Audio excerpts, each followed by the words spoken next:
Here we go, College Football Payoff Podcast, Week 2. What is this, Episode 3? Week 2.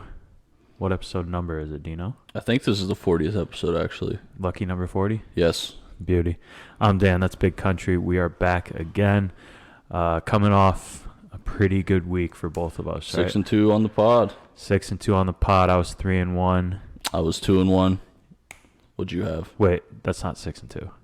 Oh, fuck. 5-2. 5-2. Damn. That's all right. I lied on Twitter. You got to do better. No, it's cool, man. So 3-1, 2-1, 2 losses, not bad at all. We're positive. Good math, by the way. Thanks. That's what I do, for a living. All right, but so just quick recap of last week. A lot of good games that were on. I saw a few upsets, but for the pod, I will recap mine. We had Florida, Utah over 51. All my games are pretty close. So Florida, Utah over 51. That game ended at, was that 65? No, 55. 55. It was 29-26. Illinois plus 3.5. That was Indiana 23, Illinois 20. So I won that by half a point. Arkansas -6. That game again was Arkansas 31, Cincinnati 24. Snuck that one out. Snuck out that one. And the one loss, which, it was a great game, and I had to play it, but the Ohio State-Notre Dame game, I knew I didn't feel good about the 17-point spread, but there was a time there at the end where I was like, man, one more touchdown, because they won by 11. It's like, go down and score real quick. You're covering, but a 21-10 victory over a top 5 team, not bad at all. So that is my 3-1 week. What did you have? Man, my week last week was 2-1. Got the easy cover Thursday night with Tennessee minus 35.5. Never a doubt, really. I think it was 31-0 at halftime. Had minus 24 first half, too. Not on the pod. Lost, obviously, with Ohio State minus 17.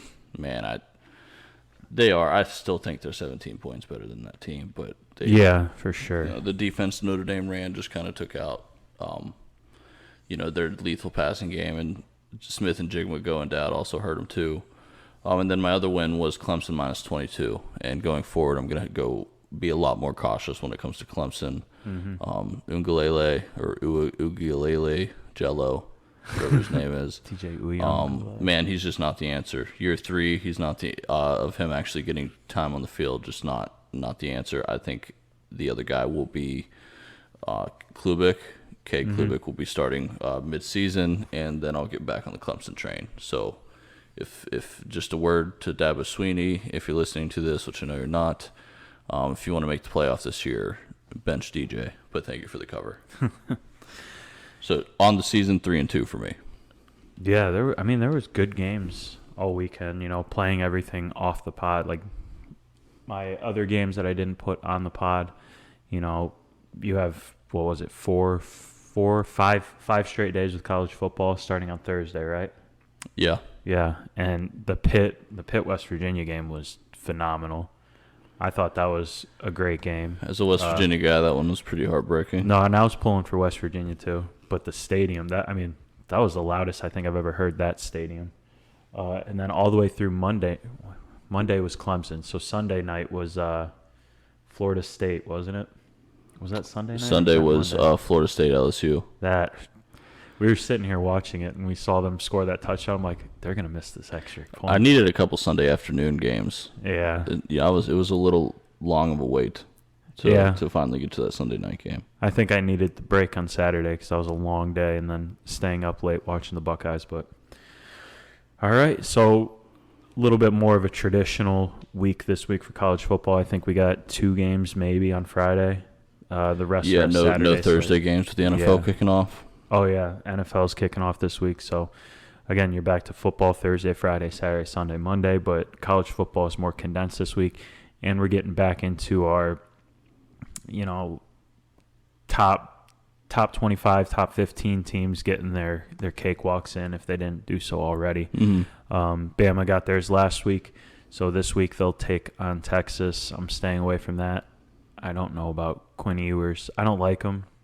I didn't even like him when he was at Ohio State. I just don't think – I don't know. I think he thinks too much about the money and the fame. Yeah. And I think Bama's just, it's ungodly what they do.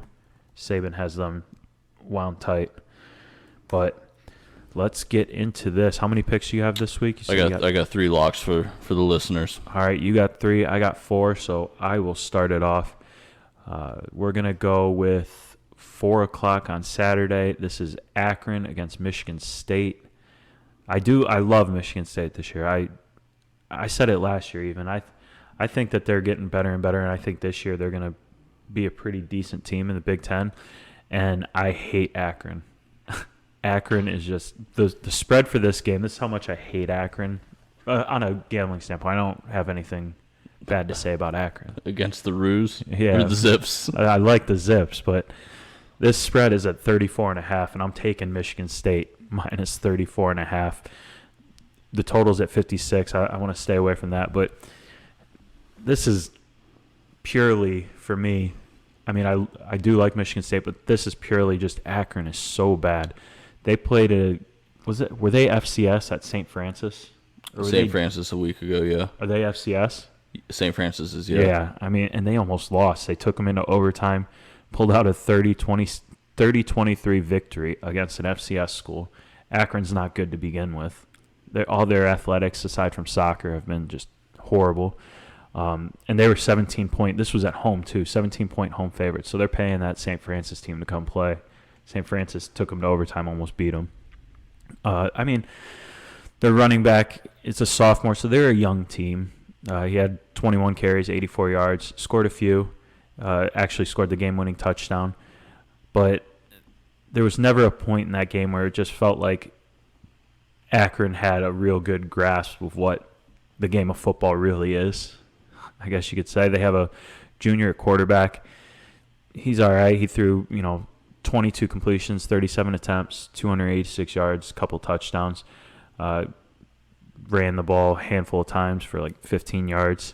I think their only senior.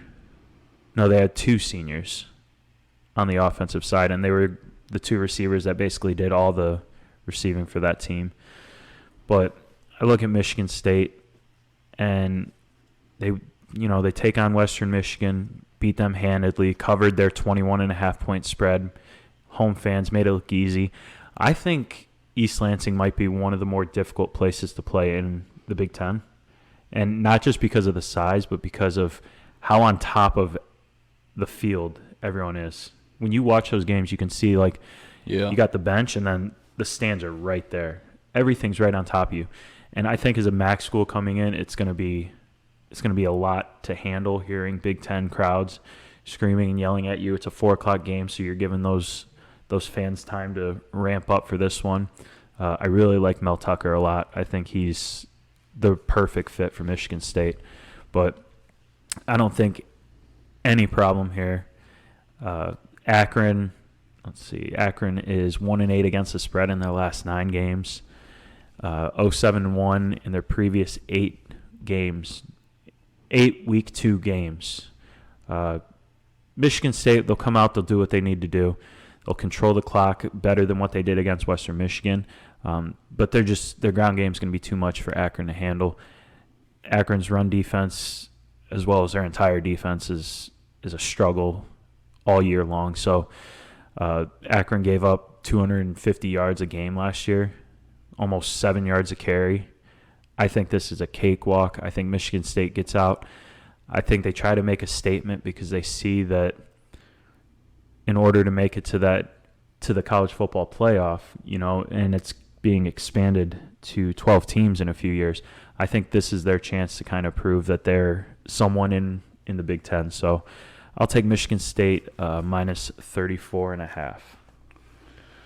Okay, for my first game of the week, we are going to take a look at Miami hosting Southern Mississippi this Saturday, noon kickoff.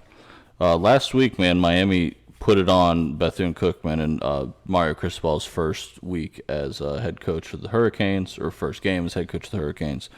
70-13 final score, 42-10 at half.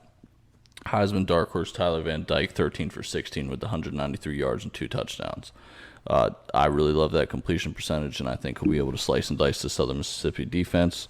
On top of that, the Hurricanes also had 305 rushing yards. They gave 5+ carries to 5 different running backs.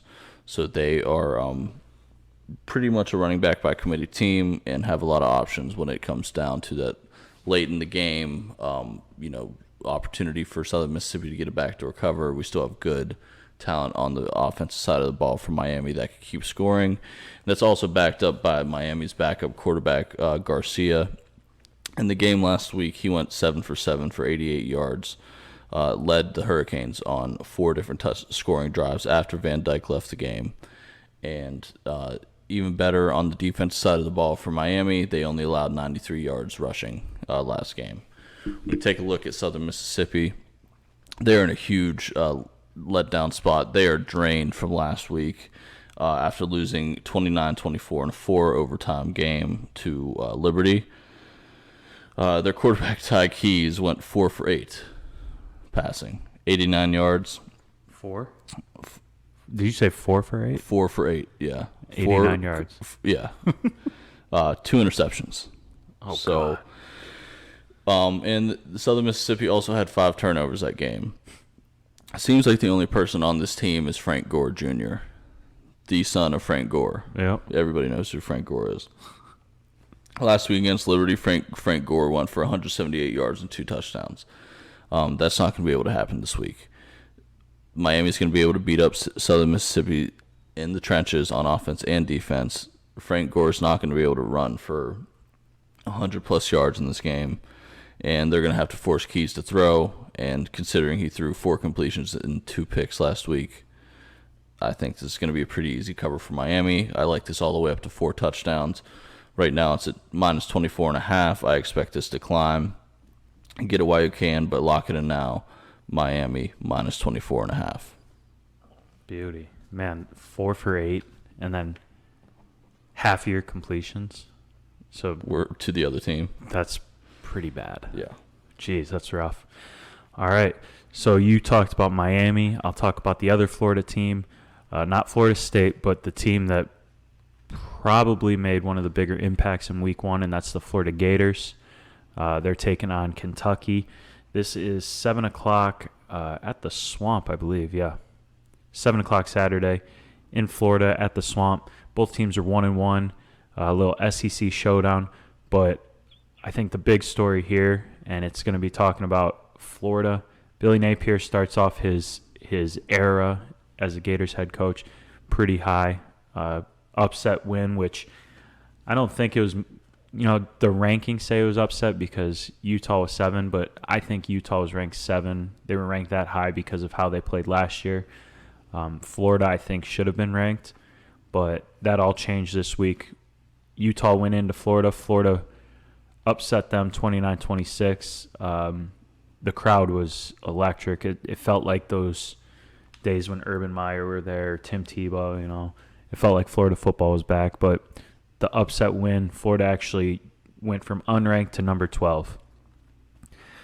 Many people can look at this and say, all right, after a big win at home, going up against Kentucky, who is a basketball school historically, everyone goes, I don't know, this is a letdown.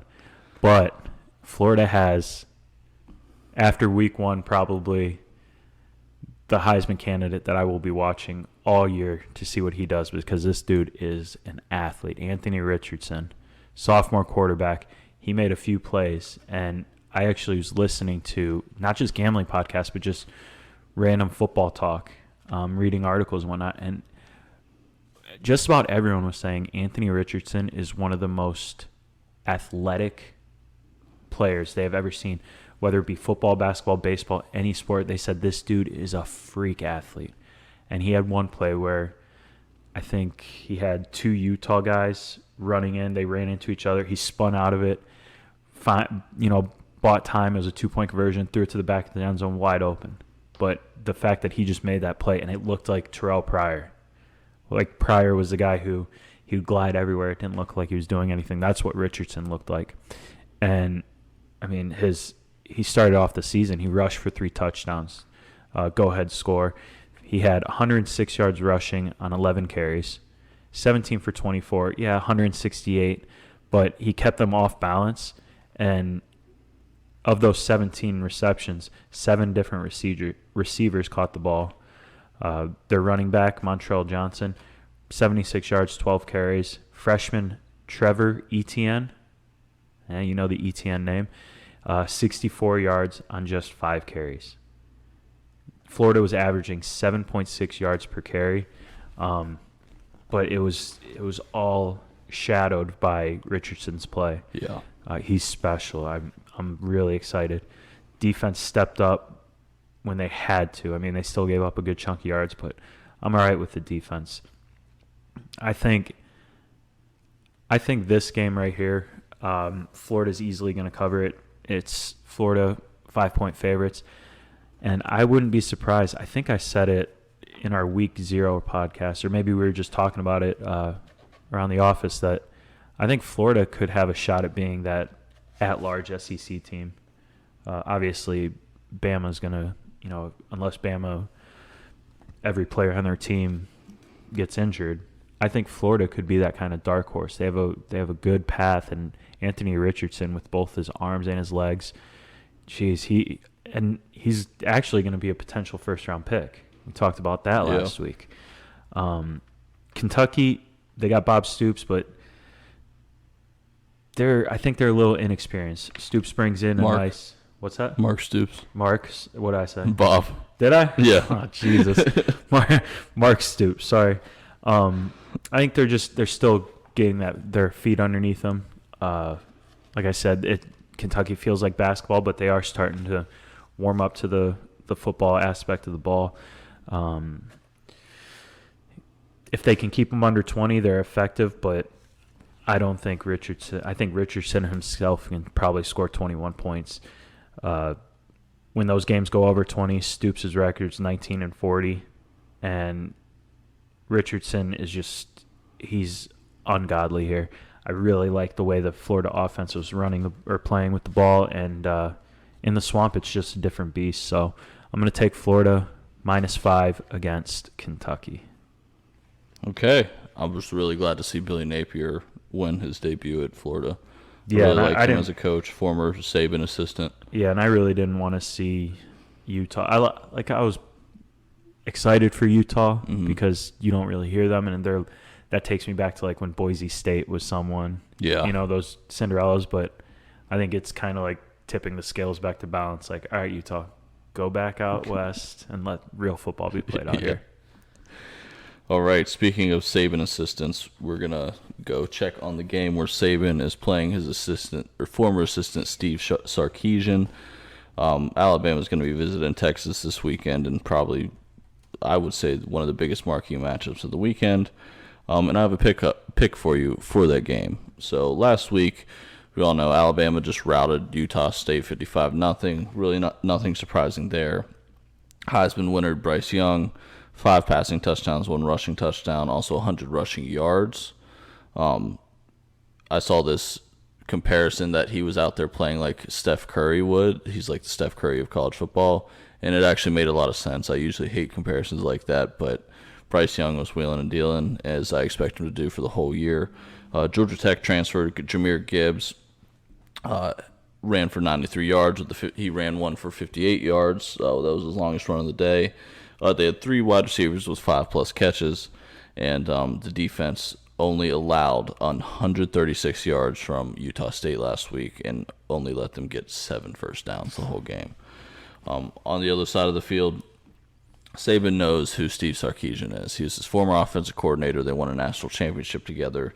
Sarkisian even credits Saban with saving his life and career after he had a pretty bad debacle at USC. He was going through some stuff. You can Google it if you want. Loves the alcohol. Yeah. And, I just think this is too powerful of an Alabama team and too early in the season for Texas to be hitting their stride. I do like Texas's outlook, especially in the Big 12 for the rest of the season. I do think they'll lose to Oklahoma, but they should be able to handle business with everybody else. I just also think that this game is going to be too much for Quinn Ewers. He is, was at least a really good high school football prospect, one of the highest rated quarterbacks ever rated by Rivals.com. Transferred from Ohio State last year. Sorry about that one. I'm cool You with guys that. like Stroud though, so it's not a problem. Some of us do. But Ewers, man, he's a really good quarterback. It was fun to watch him last week play ULM, but he's just not ready to jump from ULM to Alabama in his second career start. On the other side of the ball, for Texas, they gave up 259 yards to ULM, who was one of the worst offenses in the country last year, or over the last 3 years for that matter. So that was kind of a red flag to me. We're going to go revisit an old bet that was very successful for us in 2019 and 2020, and that's going to be Alabama first half. Ooh, so I don't like it. necessarily think I think Saban does have a lot of respect for Steve Sarkisian because he saved him. They won a national championship together. He was a great assistant for him. I don't think he's going to purposely run up the score on him. I am going to take Alabama probably personally minus 20, but I am worried about the back door, so I will, for the pod purpose, take minus 11.5 first half Alabama. Yeah, watching, because I didn't think Ewers looked all that good. I think he is just in it for the NIL. And, yeah, he was a great quarterback in high school, but last week, you got to do something more against ULM. You know what I'm saying? You can't just go out there and play how he played. It was, I don't know. And even, I still wouldn't want him at Ohio State, so I'm glad he went back home. But who isn't – what's his name? Never mind. I'll think about it later, and I'll bring it up towards the end. Random football player? Oh, I got a very good one for today. Good. Stay tuned. All right. So third game of the day for me, we are going to go Tennessee Pitt. This game, I am taking a total play, and we're going to go over 66.5. Tennessee and Pitt. Last week, watching that West Virginia Pitt game, that was two quarterbacks in that game made names for themselves. They were known for playing at different schools, and now the transfer portal ended them up. They were playing in the backyard brawl, and it was a brawl. It was a high scoring. It was a great game. We got Keaton Slovis for Pitt. He threw for over 300. Their running game was basically held in check, but Slovis threw for over 300. They still came out with 38 points, and now he gets to go against Tennessee, known for their offense, not so much for their defense. They're okay. They're an SEC team, but they need to prove they can handle themselves. Last week, who did Tennessee play? Didn't they play Ball State? That's a laugher. You're playing a MAC school. You beat the crap out of them at home. It's supposed to happen. We know that their offense is good, but I don't think their defense was tested. I think week one for Tennessee was more or less extended fall camp, I guess, trying to get everything working, and now the real season starts for them. But Pitt's offense, firing on all cylinders, they had to make it happen right away. And I think Keaton Slovis has himself a day. Tennessee's offense, unreal. I think they have easily 35 points. You could probably see over close to 800, 900 yards of offense total in this game between the two teams. Like we said, their defense isn't anything to write home about, but they scored 59 last week against Ball State. I think they turned off the Jets somewhere in the fourth, maybe late third. Not as many plays in backfield, but defensive line for Pitt was wore down. I think they're going to be a little tired, and I just think the Tennessee offense is just going to go off. It's going to be another shootout game. Pitt will rush the passer. Secondary will get torched because of it. West Virginia was balanced against Pitt. JT Daniels, I think that game goes the other way if Daniels' perfect pass doesn't hit off dude's hands, off his helmet. Bryce Ford Wheaton didn't volleyball set it to the DB. And he still had a fantastic game. So yeah, he did. It was literally just the one play. So Pitt's going to keep up. Tennessee will fire. Pitt will answer back. It's going to be a thriller. It's going to be a lot of points. I think Tennessee comes out with the victory, but my money here is on points being scored, offense being on display, and very little defense. So Tennessee Pitt, I'm taking the over 66.5. Okay.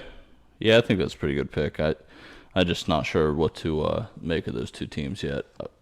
I think Pitt is better than what they played on Thursday. I think it was kind of a rivalry game effect. Yeah, I just think the offenses for both schools are going to be more in tune than the defenses are. So, All right. For my last game, are you done after this one? I got one more. Okay, I think we got the same thing here. What do you got? I got Iowa State, Iowa, the Cyhawk, under 40.5. Let's hear it. Okay. Under 40.5. We all watched this Iowa. Well, not all of us, but I had money on this South Dakota State Iowa game last week. Got South Dakota State at plus 12.5. Easy cash, never a doubt. Didn't give it out on the pod, of course, but Spencer Petras, he is the quarterback for Iowa. I spent all last year watching him just not move the ball up and down the field while having one of the most elite defenses in the country. And after last week, I can see that it's probably the same thing that's going to happen this year.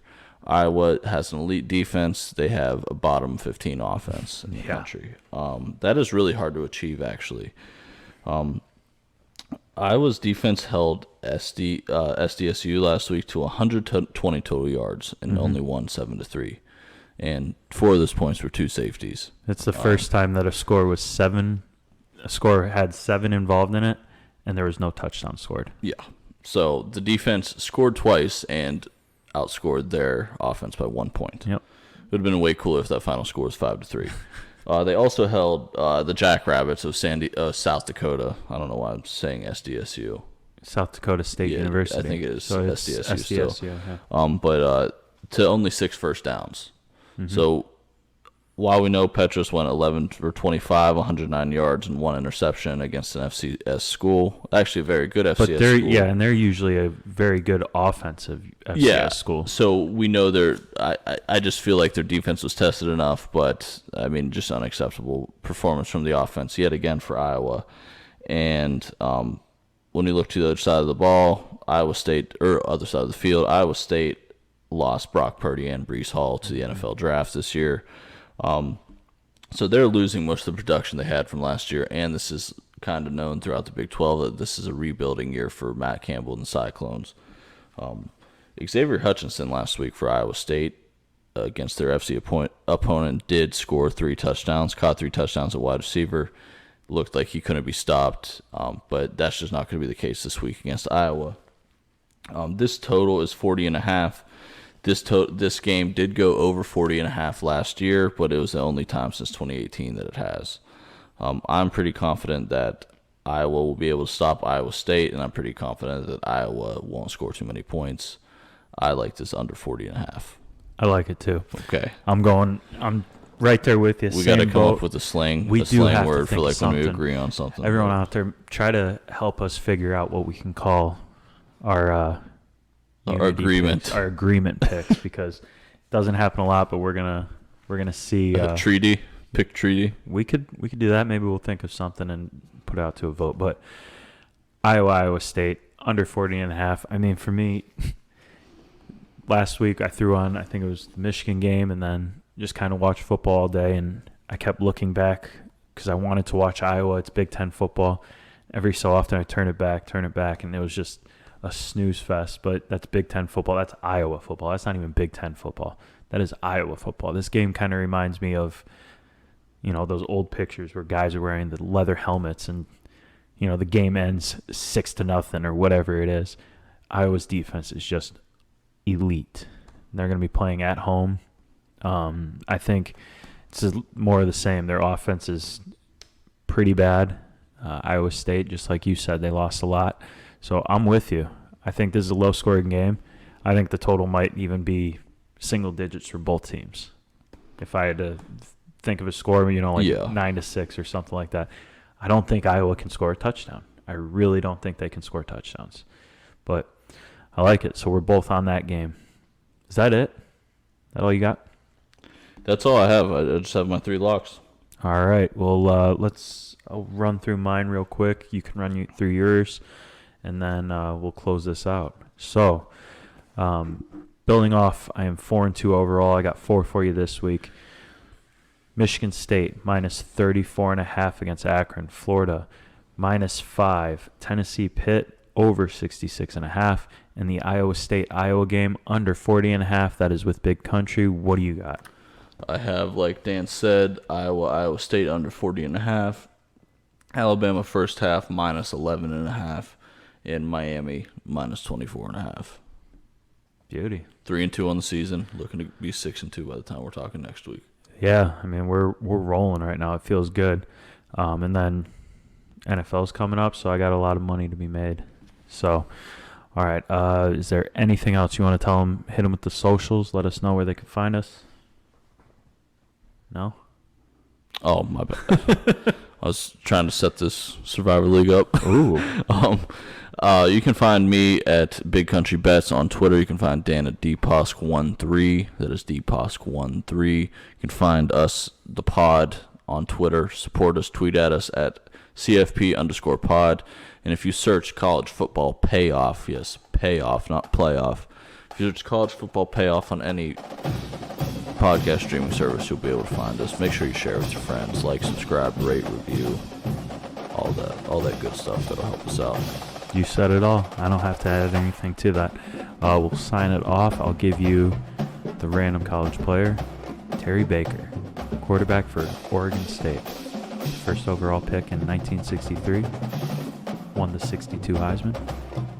He is the only player in the history of the game to win the Heisman and appear in the NCAA basketball Final Four in the same season. It's a hell of an athlete right there. Hell of an athlete. Thank you, Terry Baker. All right. I'm Dan. That's Big Country. We will see you next week.